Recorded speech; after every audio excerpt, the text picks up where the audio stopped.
வணக்கம் நண்பர்களே, இன்றைக்கி தோசை, இட்லி, சப்பாத்தி இது மூணுத்துக்கும் தொட்டு சாப்பிட்றதுக்கு சூப்பரான ஒரு சட்னி பார்க்கலாம்.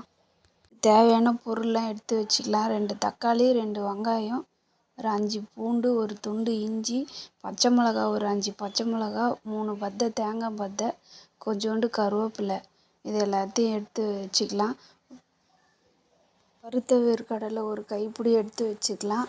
வறுத்த வேர்க்கடலை இல்லைன்னா பச்சை வேர்க்கடலையை வறுத்து ஒரு கைப்பிடி எடுத்து வச்சுக்கலாம்.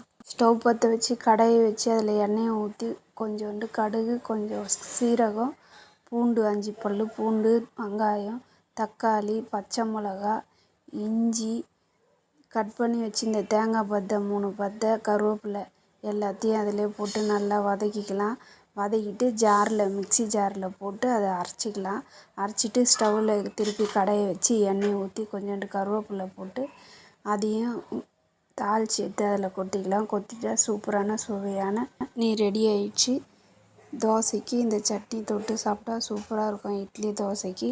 இந்த வீடியோ உங்களுக்கு பிடிச்சிருந்ததுன்னா சப்ஸ்கிரைப் பண்ணுங்கள், லைக் பண்ணுங்கள், ஷேர் பண்ணுங்கள், கமெண்ட் பண்ணுங்கள். பாய். அடுத்த வீடியோ பார்க்கலாம்.